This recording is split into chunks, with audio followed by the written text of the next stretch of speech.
क्यों अमेरिका में Kinder Joy ले जाने पर सीधा जेल भेज दिया जाता है? क्यों सिंगापुर में चिंगम चबाते हुए पकड़े जाने पर आपको 70 लाख रुपए देने पड़ सकते हैं? और क्यों फॉरेन में टॉयलेट साफ करने के लिए कोलगेट का इस्तेमाल किया जाता है? आप सच्चाई को जानकर चौंक जाओगे। और ऐसी ही वीडियो देखने के लिए बने रहिए एंड तक। जिस कोलगेट का इस्तेमाल हम दांत साफ करने के लिए करते हैं, उसी कोलगेट का इस्तेमाल अमेरिका में टॉयलेट साफ करने के लिए किया जाता है। अगर अमेरिका में किसी भी घर में क्लीनर खत्म हो जाता है तो वहाँ पर कोलगेट का इस्तेमाल किया जाता है। यही नहीं, यहाँ के लोग सबसे ज्यादा कोलगेट से ही टॉयलेट को साफ करते हैं। उनका कहना है कि यहाँ के टॉयलेट कोलगेट से ज्यादा अच्छे साफ होते हैं। उन लोगों का मानना है कि अगर ये मुंह के कीटाणु मार सकता है तो टॉयलेट के भी मार सकता है।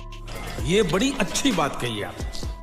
Fact number 2, Kinder Joy America में बैन है। यह सबसे ज्यादा मशहूर अमेरिका में ही हुआ था और यह अब वहाँ पर पूरी तरह से बैन है। इसका बैन होने का सबसे बड़ा कारण है कि इसके अंदर आने वाले खिलौने, वैसे तो किंडर जॉय के अंदर आने वाले खिलौने सेफ हैं। अमेरिका की एक औरत ने कंप्लेंट की कि अगर ये खिलौने उनके गले के अंदर आ जाएं तो वो अटक सकता है और इसके कारण बच्चों की जान भी जा सकती है। इसीलिए अमेरिका ने किंडर जॉय को बैन कर दिया है। फैक्ट नंबर 3, अगर आप सिंगापुर में च्युइंगम खाते हुए पकड़े जाओगे तो आपको देने पड़ सकते हैं 74 लाख रुपए। जिस चिंगम को हम इंडिया में मजे से चबाते हैं वो सिंगापुर में बैन है और अगर वहाँ पर कोई चिंगम चबाते हुए पकड़ा जाता है तो उसे 74 लाख रुपए देने पड़ सकते हैं। यह सिंगापुर में इसलिए बैन है क्योंकि चिंगम खाकर लोग सड़कों पे ऐसे ही फेंक देते थे, जिससे वहाँ पर गंदगी हो जाती थी और सफाई करवाने के लिए गवर्नमेंट का काफी खर्चा हो जाता था। इसीलिए चिंगम को सिंगापुर में बैन कर दिया गया है। नंबर 4, जो हम इंडिया में समोसा खाते हैं वो सोमालिया देश में बैन है। दरअसल वहाँ के लोग समोसे को शैतान की निशानी मानते हैं। इसका पीछे का राज बहुत ही बड़ा है,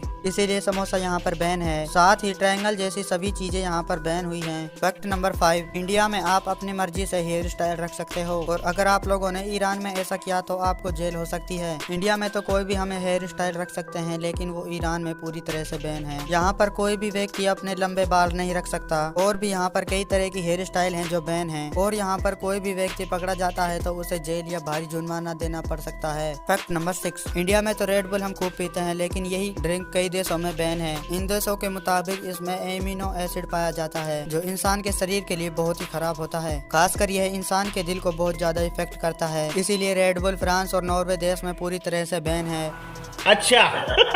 फैक्ट नंबर 7, इंडिया में हम लोग लाइफ बॉय साबुन का इस्तेमाल हाथ धोने व नहाने के लिए करते हैं। यूरोपियन देशों में इसे जानवरों को नहलाने के लिए इस्तेमाल किया जाता था। अब तो इसे जानवर नहलाने के लिए भी इस्तेमाल नहीं किया जाता। लाइफ बॉय की रिसर्च करने के बाद पता चला कि यह इंसानों के साथ साथ जानवरों की स्किन को भी काफी नुकसान पहुंचाती है। इसीलिए इस साबुन को यहाँ पर बैन कर दिया गया है और साथ ही इस साबुन से नहाना एक क्राइम बन चुका है। फैक्ट नंबर 8, आप लोग शायद नहीं जानते होंगे कि इंडिया और पाकिस्तान को छोड़कर बिना पैकेज वाले दूध बेचना इनलीगल है और बाकी देशों में पैकेज के ही दूध बेचे जाते हैं। और अगर यहाँ पर कोई दूध की डेयरी खोलेगा तो उसे इनलीगल बता दिया जाता है और उनको कई मुश्किलों का सामना करना पड़ सकता है। लोगों का मानना है कि अगर ये लोग खुला दूध बेचेंगे तो इसमें कुछ भी मिलावट कर सकते हैं जो कि लोगों को काफी नुकसान पहुंचा सकता है। इसीलिए वहाँ पर अमूल जैसी ही कंपनी दूध बेचती है। फैक्ट नंबर 9, अगर आप लोग इंडिया में होमवर्क करके नहीं जाते तो आपको टीचर मार लगाते हैं, लेकिन यही मार इंडिया के बाहर बैन है। भारत में भी बच्चों को पीटना बैन है, लेकिन थोड़ा बहुत तो चलता ही है। बाहर के देशों में अगर टीचर बच्चों पर हाथ उठाएगा तो बच्चों के माता पिता टीचर पर केस कर सकते हैं और यहाँ पर तो हमारे ही पेरेंट्स बोलते हैं कि अगर पढ़ाई ना करे तो जम के मारना।